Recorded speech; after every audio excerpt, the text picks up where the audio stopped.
just on paper, and now seeing it come to life is very exciting. And I'm also struck by the recognition of the amount of work that went into this pre-planning. That Kristen, Joel, the entire staff brought their best thinking in week after week after week over the past 2 years, so that they knew every doorknob, they knew every door pull, they knew the sound system, they knew the lighting, they knew what the theaters were to do,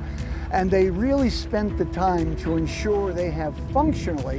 what they want, as well as such an aesthetic and iconic building coming to Naples.